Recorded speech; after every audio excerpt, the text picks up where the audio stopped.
और गुरु ज्ञान के दिया सलाई से हम उन्हें दोबारा प्रज्वलित करें।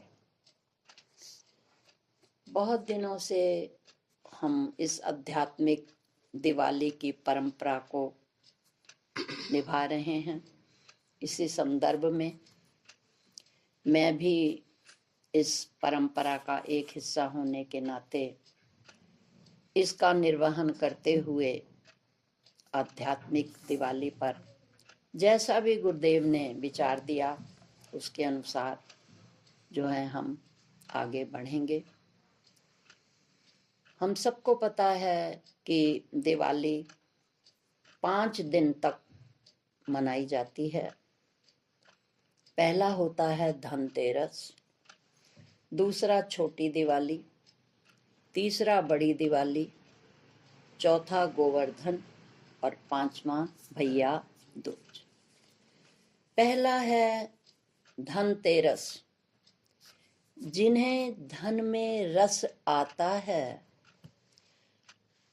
वो इस दिन धन की इच्छा को पूरा करने के लिए कुबेर की पूजा करते हैं, क्योंकि कुबेर को धन का देवता माना जाता है। तो वो जो धन के लिए तरसते हैं, या दूसरा कहिए जिन्हें धन में रस आता है, भौतिक धन में, वो इस दिन अपनी पूंजी के अनुसार कोई बर्तन खरीदता है, कोई सोने का सिक्का या चांदी का आदि आदि। पर हमें संत समझा रहे हैं, जो जिज्ञासु होता है, जो साधक होता है, उसे इस संसारी धन में रस नहीं आता। जिसकी बुद्धि में कहीं ना कहीं जिसके पुण्य हैं, जैसे जिसके पास धन है तो वो उसके अनुसार सिक्के खरीदता है, इसी तरह जिनके पुण्य जागृत हुए हैं उनके ही मन में आता है कि संसार के धन द्वारा कमाए गए सुविधाओं में सुख नहीं है, वो इसमें रस नहीं लेते। कैसे? हमने बहुत बार मैत्रेयी और याज्ञवल्क्य के संवाद को सुना।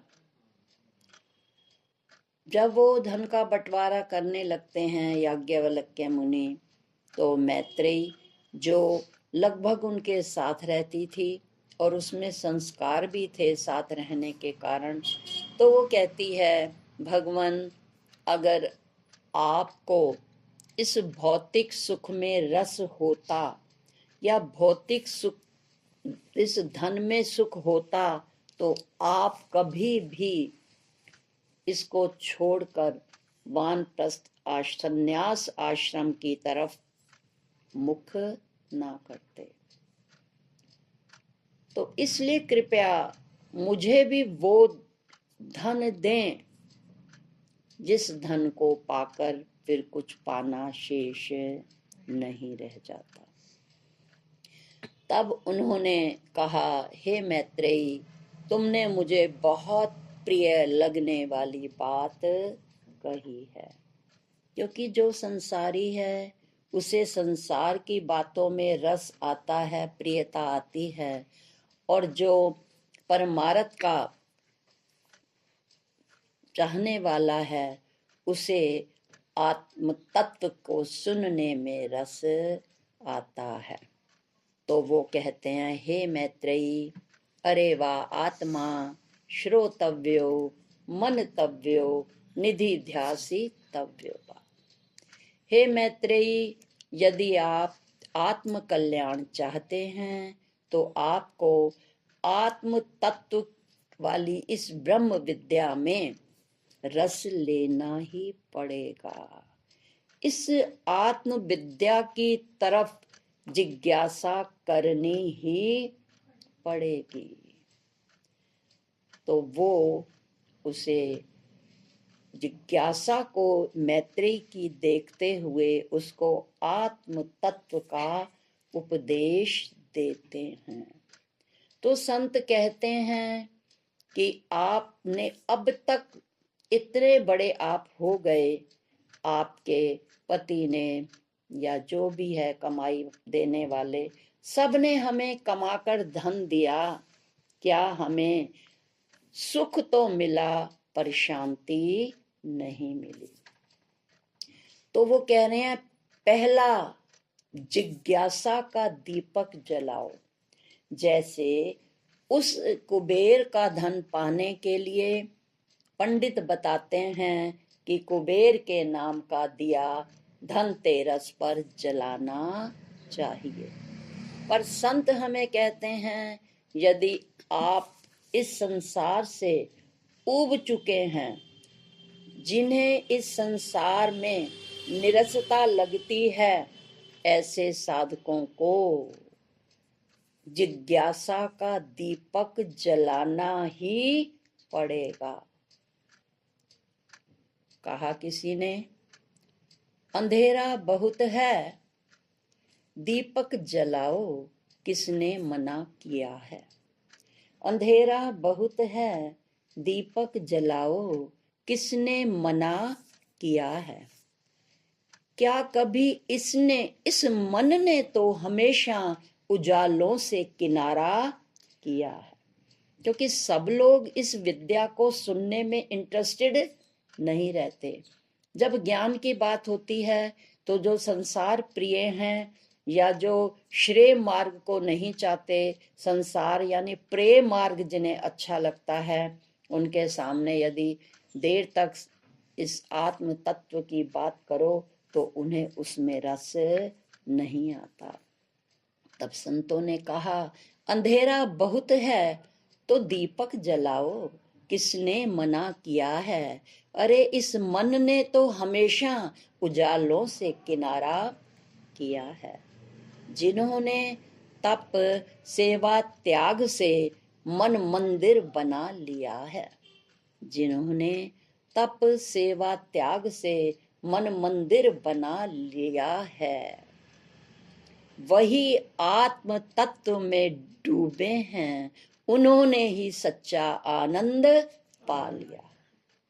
तो यदि हमें सच्चा आनंद पाना है तो हमें जिज्ञासा का पहला दीपक जलाना ही होगा। ऐसा धनतेरस का पहला दिन हमें आध्यात्मिक शिक्षा देता है। आइए अब दूसरे दिन की बात करें। दूसरा दिन होता है छोटी दिवाली यानी नरकासुर का। इस दिन भगवान ने वध किया था।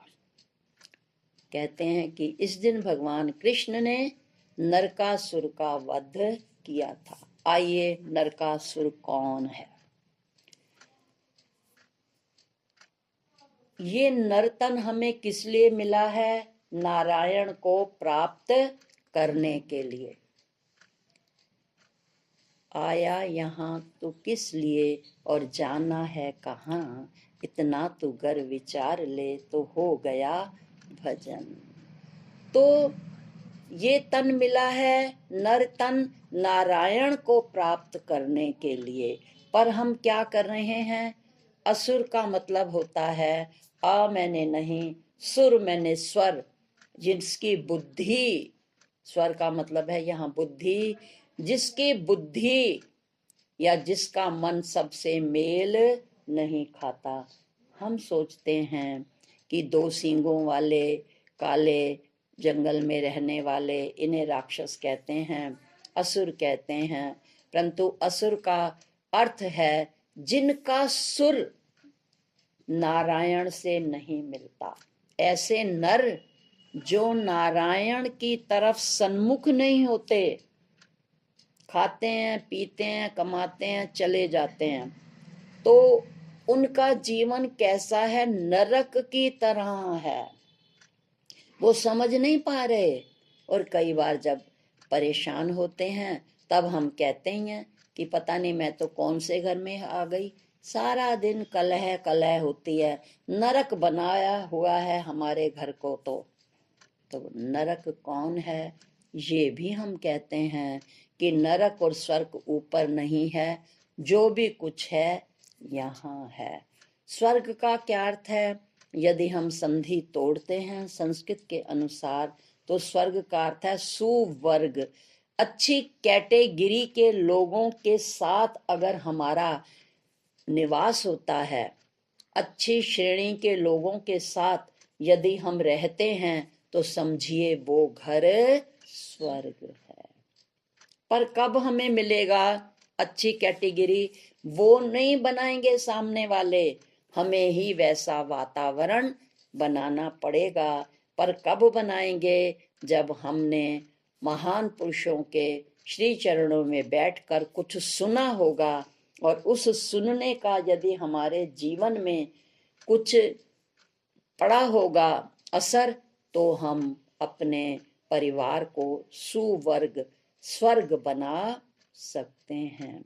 दूसरी बात क्या है? संस्कृत का छोटा सा एक सूत्र है, कहा गया है अविवेक है परम आपदाम पदम। अविवेक सभी मुसीबतों की जड़ है। तो हमारे जीवन में इतनी परिस्थितियां आती हैं, तो हम कहते हैं कि बस मेरा जीवन तो नरक की तरह गुजर रहा है। क्यों? क्योंकि जीवन में विवेक की कमी है। रविदास जी के पास क्या था? कबीरदास जी और रैक मुनि के पास कुछ भी नहीं था। फिर भी जो स्व में रहता है, समझो वो स्वर्ग में रहता है। और जो हमेशा पर में रहता है, तो समझ लो वो परेशान रहता है, और समझ लो वो नरक में रहता है। तो संत कह रहे हैं कि भगवान ने नरकासुर का वध किया, और फिर दिवाली वाले दिन कुछ अधिक दीपक जलाए जाते हैं। तो वो कहते हैं हमारे जीवन में भी प्रकाश कब होगा? जब साधक जिज्ञासु नारायण को जानने की इच्छा करेगा कि मैं नर हूं, और मेरे जीवन का उद्देश्य है जिससे मैं बिछड़ी हूं, जहां से बिछड़ी तह मिली, मैं उससे मिल जाऊं जिससे मैं बिछड़कर आया हूं।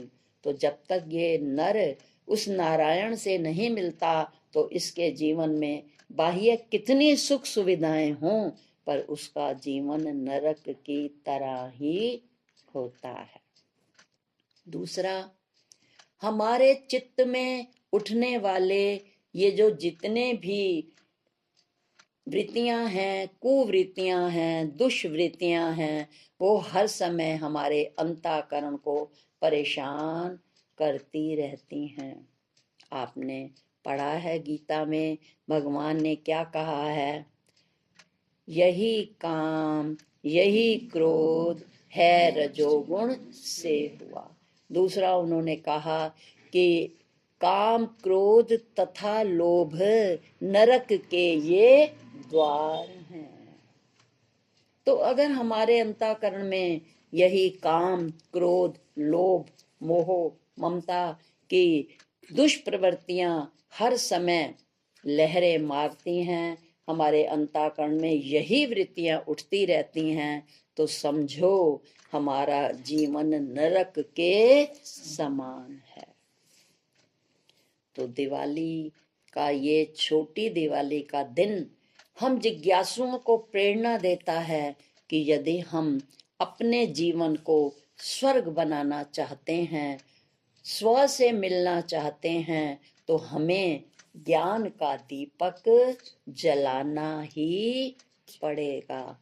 और हम ये भी देखते हैं जिन्होंने अभ्यास किया है, उन्हें जरूर उनकी कामनाओं पर, क्रोध पर, लोभ की प्रवृत्तियों पर अवश्य ही कुछ ना कुछ उनकी विजय हुई होगी, और उन्होंने अपनी इन वृत्तियों पर कुछ अंश